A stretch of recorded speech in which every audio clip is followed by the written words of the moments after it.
Good afternoon. Here's what's making news this Thursday, the 6th of November. A man and 3 children killed in a central Queensland house fire. Developing news, a rescue operation underway to save a man trapped under a railway bridge. New this afternoon, Bruce Lehrmann threatened with arrest after failing to appear in court. A hero bystander stabbed during a citizen's arrest in Melbourne's CBD. New terrifying video of the Kentucky plane crash as the investigation into the fatal accident begins.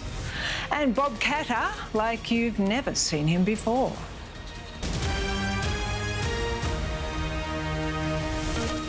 This is 10 News Afternoon. Good afternoon, I'm Jennifer Keyte. A man and 3 children have died in a house fire in central Queensland, with an investigation now underway. The blaze is the second fatal fire to hit the region in less than a month. Matt Johnston is following the story. Good afternoon. Once again, central Queensland is reeling from another house fire tragedy. 10 News understands the bodies of 3 children and an adult man have been found inside the shell of a home at Emerald. The fire started at that property on Opal Street just before 7 o'clock this morning. It's not yet clear how it started, but we have been told the fire was fierce and ferocious. It took more than an hour for fire crews to tame the flames and bring them under control. Another hour before the fire was mostly extinguished. It was then that crews were able to go inside and make that awful discovery. As I say, it's not yet clear whether this fire was deliberately lit or if it was an accident, but what is clear is that the small town of Emerald, home to a little more than 15,000 people, will be devastated. We saw similar scenes of devastation recently nearby at Gladstone, where 3 people, including 2 children, died in another house fire. Police say it was deliberately lit. When you deal with smaller towns, there's no doubt that those connections will be felt and the loss will be felt so deeply. On behalf of everyone, I really want to express my deepest sympathies to the family, but also to the neighbours and the emergency services involved. This is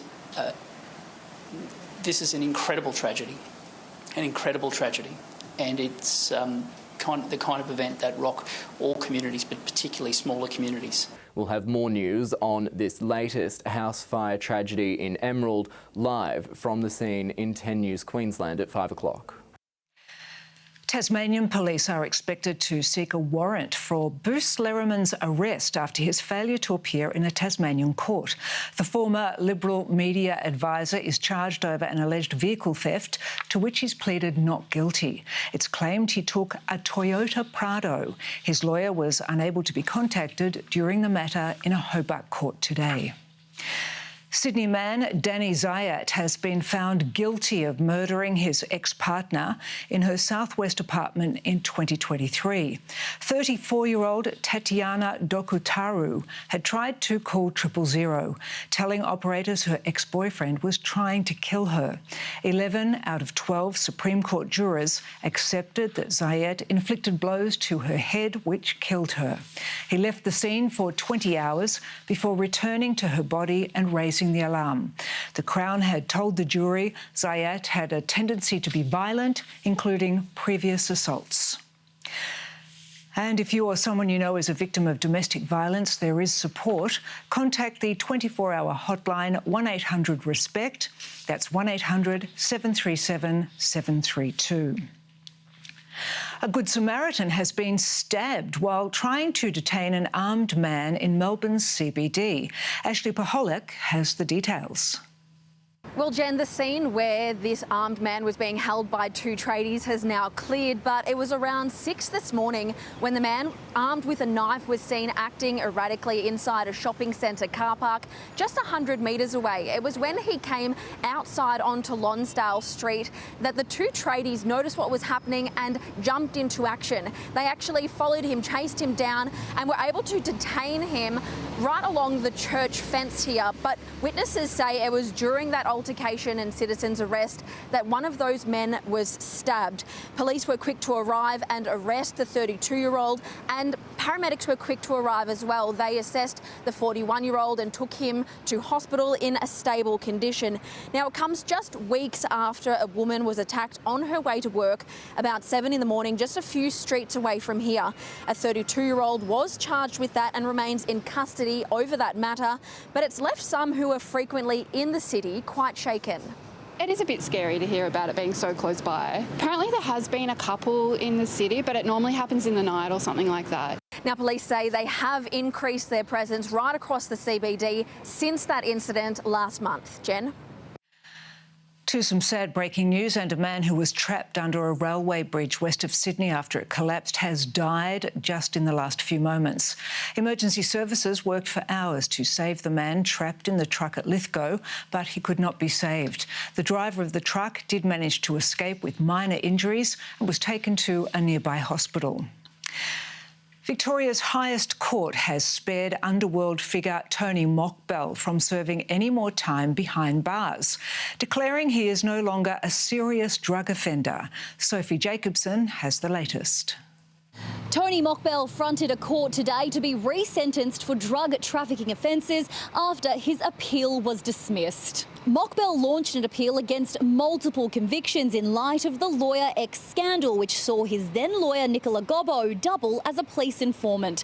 He lost his appeal for crimes under the name Magnum, which relates to him running a drug empire and trafficking meth across 2006 and 2007 when he was overseas. The appeal judges found his lawyer Nicola Gobbo gave no information to police that was relevant to these crimes and investigations. He was sentenced to 13 years, 7 months and 15 days imprisonment. But because he's already served 19 years behind bars, he was able to walk free. Tony Mockbell will return to the Supreme Court on November 17 when one of his convictions goes to a retrial. The death toll from the fatal Kentucky plane crash has risen to at least 12, including a child. And a warning, we have some terrifying video showing the final moments of that fatal UPS flight as it hit a building and left an enormous fireball in its wake. Investigators have now recovered the black box and are focusing on an engine that fell from the left wing. Our CBS colleague Tom Hansen is in Kentucky. There was an accident on departure. This audio dispatch came just minutes after an MD-11 UPS cargo plane exploded near the Louisville airport. Holy! At 5:13 p.m. local, UPS Flight 2976 started down the runway heading to Honolulu. The plane was carrying 38,000 gallons of jet fuel as it reached 200 miles per hour. NTSB reports the area near the left wing was on fire as it approached the end of the runway. The plane is seen taking off. Then surveillance footage shows it tilting to the left, exploding, followed by a trail of flames. The plane slammed into nearby buildings, including this scrap metal recycling company. Sean Garber owns the business and tells us 3 of his employees are still missing.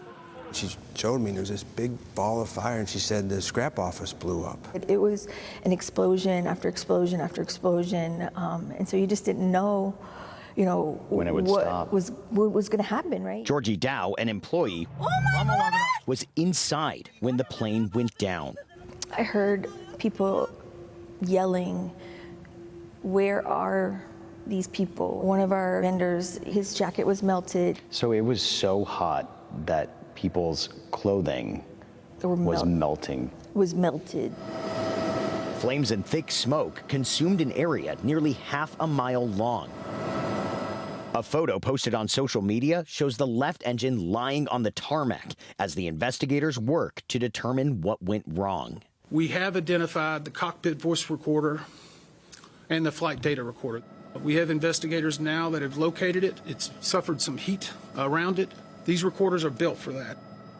The NTSB says they plan to send those black boxes back to a lab in D.C. for examination. Now, the people we spoke to say they feel lucky to be alive. They say they will continue to support each other as they search for loved ones in the wake of this tragedy. 6 firefighters have been injured after a car exploded in the Bronx in New York.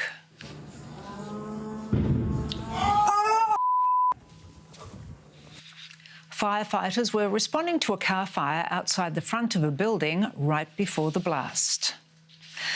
Well, love him or hate him, Bob Keyte is a politician most Australians recognise.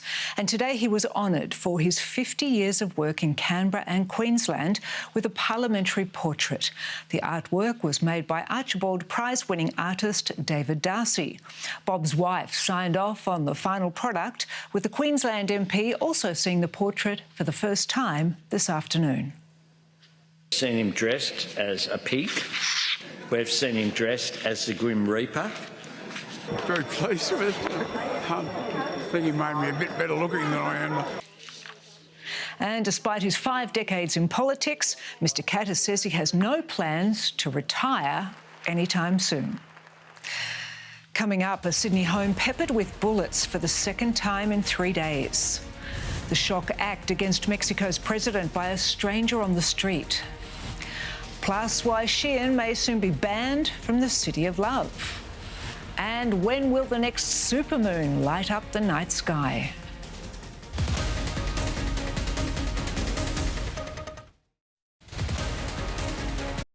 Traditional hearing aids just turn up the volume. We need to build something that works like a regular human ear. But I'm just one person. Or I was. When medical research joins forces with Google AI, more's possible. Huh, forgot about this. Will my dreams come true? Aldi's upright freezer for $299. All signs lead to the Special Buys electrical clearance sale this Saturday. Aldi, good different. Huh. To survive the summer, you need protection. That's why for over 15 years, Dulux has protected Australian surf lifesaving clubs from every scorcher, every storm, and everything in between. Because nothing survives like Weather Shield. Worth doing, worth Dulux. Pretty Woman the Musical opens next month at Theatre Royal Sydney. Starring Samantha Jade. Experience the iconic Hollywood rom-com live on stage. Book today. We know owning a car these days isn't cheap. At GIO, you can save 10% off your car insurance premium when you quote and buy a new policy online with GIO's online discount. Get a quote today. Go Harvey Norman, great deals on Manchester with cotton queen quilt covers from just $89. Lighten up your linen this spring with our great range of unforgettable designs like the cotton sateen Solace for only $149. See more at Harvey Norman now.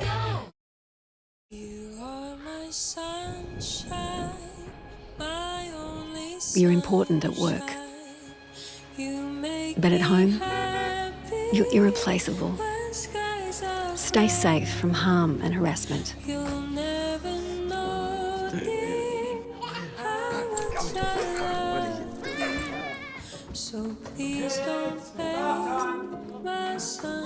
Safe at work, there for them.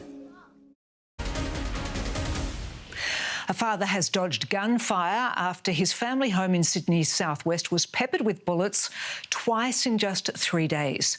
Police have called the targeted drive-by irresponsible and are now on the hunt for what they believe is a lone gunman. Olivia Blunden has the latest. This family home's come under fire in not one but 2 drive-bys. The first around 11 p.m. on Monday, where at least half a dozen shots rang out. But that was just a warning. Police were called back here around the same time last night to find dozens more sprayed at the Macquarie Fields property. Forensics are still finding many of those casings this afternoon scattered up and down the street. Neighbours say they woke to the terrifying noise of what sounded like a high-powered semi-automatic pistol. Around 7 to 10 shots I heard in two sets, yeah. Yeah, after the shooting we heard a noise. There was a car just left as quickly as possible. A man in his 50s was uninjured earlier in the week but didn't stick around after that. No one was home the second time. Police say he's not known to them, and while they do believe it was the right house, he wasn't the intended target. They are now investigating not only who lives here but who visits too. We're keeping an open mind and we're looking at connections to anyone in that house. It's completely unacceptable to fire a gun in a residential street, but I can assure the people of Macquarie Fields and the community in general, the police were on scene within 1 minute. Authorities are now on the hunt for a dark-coloured sedan seen in the area at the time and believe one man is behind these attacks. Understandably, neighbours want whoever is responsible caught. Victoria's top cop is again under fire after confirming he took another undisclosed flight on the police air wing 2 weeks after admitting to using the helicopter to fly to a conference in Tasmania. Harvey Biggs has more.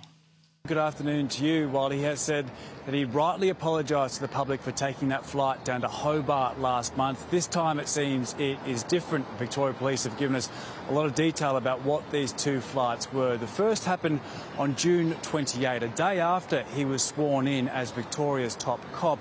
There was a pre-arranged flight for Air Wing to show two New Zealand counterparts the capabilities of that unit, and the pilot offered an invitation to Mike Bush's wife Vicky to join them.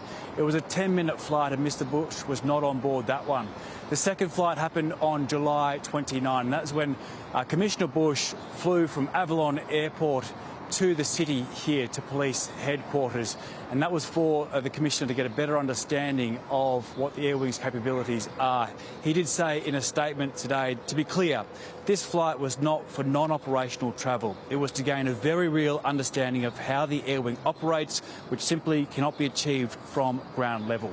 Now, despite him not apologising, the government is still not happy. We heard from Attorney General Sonia Kilkenny this morning, Jen, who said that this did not meet community expectations. I will say, I think on this occasion, the Commissioner has not lived up to expectations, but I will leave it to him to address any of those matters. Despite that, she said the government is standing by him for now. Trump's use of an emergency powers law to enact wide-sweeping tariffs looks like it may be struck down by the US Supreme Court. Judges asked highly sceptical questions about the move, which affected every US trading partner, including Australia. Trump claims the tariffs help to boost domestic manufacturing. Flights at dozens of major American airports could be cancelled if the US government shutdown does not end soon. The Federal Aviation Administration is prepared to cut air traffic by 10% at 40 airports, affecting cargo, private and commercial flights. Also offered air traffic controllers who are of the age of retirement a 20% upfront cash bonus to actually stay on. Some of the best controllers we have don't retire, keep working for us. All of that has been reducing the pressure on the staffing side of air traffic control. The shutdown is now the longest in US history at 36 days. Well, it wasn't the grand opening Shein was hoping for when they cut the ribbon on their first store in Paris. Environmental protesters caused quite a scene at the front door and on the shop floor. Meanwhile, the French government has moved to suspend the company's online store after it was found to be selling childlike sex dolls. The President of Mexico has pressed charges against the man caught on camera harassing her. A viral video taken shows Claudia Sheinbaum approach from behind as a drunk citizen tries to kiss and grope her. The incident has raised questions about the President's security and sparked debate about the country's sexual harassment laws. The biggest and brightest moon of the year has filled skies across the world, including Australia. Dubbed the Beaver Moon, it marks the time of year when the celestial body swings closest to Earth. It's the second of 3 supermoons in our calendar. The final will light up the night skies in December. Prince William has shared why the Earthshot Prize holds such a special place in his heart ahead of the awards ceremony. The future king says the desire to support environmental initiatives stems from wanting to leave a better world for his children. Knowing that the planet's going to be in a healthier, better state because of the brilliant people in this room is something that I love to tell them, you know, when they go to bed. It's like, it's going to be great. Your future is going to be as bright as futures gone by. Meanwhile, Camilla was spotted serving up loaded potatoes in a food truck at an event celebrating Meals on Wheels Week. Her co-chef, the Spudman, Aka Ben Newman, said the Queen was a natural. Up next, a look at the weather with 10 News meteorologist Josh Holt. Plus, pups get to work to put an end to the pesky flapping thieves. And looking winter chic, the Australian Olympic team's uniform is revealed. But first, here's what's coming up in your local 10 News at 5. Hungry Jack's new deluxe burger is here. You ready to take on the Philly Cheese Deluxe? 2 flame-grilled Aussie beef patties, thinly shaved Philly beef and oozy cheese sauce. Go on, champ. The burgers are better at Hungry Jack's. These two feel pretty stoked right now. Is it because they just had great sex? Or because they used a condom? Was it the chilling before that? Or because it felt like the perfect match? Maybe. Or maybe they felt safe doing the best part because they regularly do the test part. Yeah, that's it. Make STI testing your before play. Authorised by the Australian Government, Canberra. That's all the balloons we have.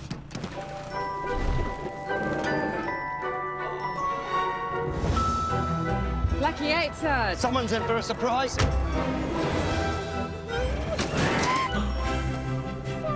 Chief, the pen is mightier than the sword. Well, your party plans may be up in the air, but at least your insurance is sorted. It's good you're with Budget Direct. Insurance solved with Budget Direct. I'm a Weet-Bix kid. He's one. Me too. And me. A Weet-Bix kid. Are you? Try Weet-Bix Bites. Bite-sized goodness. This is Big Brother. Want to win $10,000? Go to 10.com.au/win to register. Then watch Big Brother Monday to see if you're the winner. Melbourne's Federation Square has gone to the dogs. Sheepdogs will soon patrol the popular plaza in an attempt to stop seagulls from snatching snacks. Sam Mills has the details. Paw Patrol is on the beat with 7 sheepdogs in training to shoo away Melbourne's least wanted visitors. Border Collies, Kelpies and Australian Shepherds will soon roam Federation Square with a handler in tow to try and stop seagulls from swooping on the food of diners and picnickers. The Melbourne Arts Precinct Corporation has greenlit the 6-month trial off the back of successful patrols at Sydney's Circular Quay, hoping to make the square and its restaurants a safer and more pleasant place for locals and tourists to eat. The program will reportedly be funded by commercial income and not taxpayer funds. Like all of the money at Fed Square, it's money that we generate through our tenancies and through our commercial partnerships and activations. The dogs will officially clock in on November 17 when they'll start patrolling the square from 11 a.m. to 3 p.m. daily.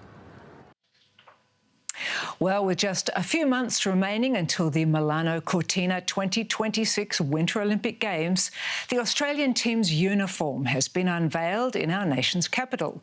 Matthew Castunan has more from Canberra.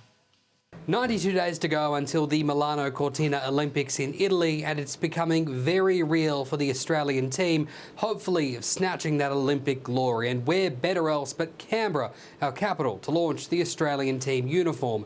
Curlers Tarly Gill and Dean Hewitt showing off the new uniforms with the theme of white, of course matching the very theme that they'll be facing, the European snow and ice, very much deep in preparations after the two came 10th at the Beijing Games in 2022. The inner lining has everyone's names on it, and our names are in there now from last Olympics, so very, very, very special to wear it.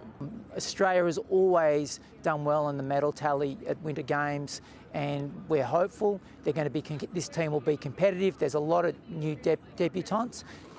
Olympic legend Stephen Bradbury knows the feeling, famous for that gold medal win in the 2002 Salt Lake City Olympics.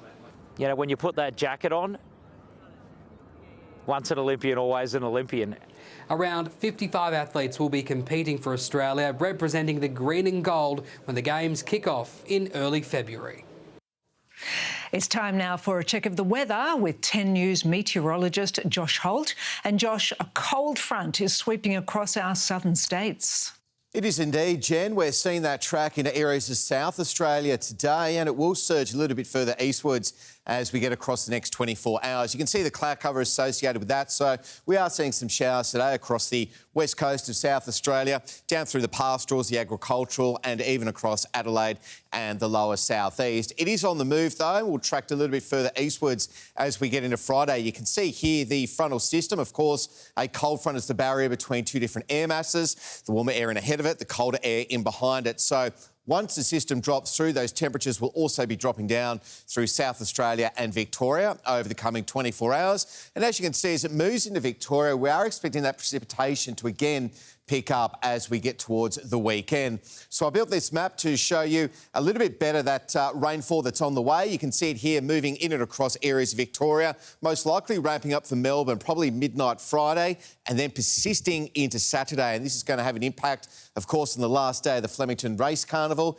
If you're heading out to Flemington on Saturday, probably the umbrella, not such a bad idea. Elsewhere, we're expecting those sunny skies to maintain their position over Brisbane and Sydney tomorrow. Likewise for Canberra, hitting at 27.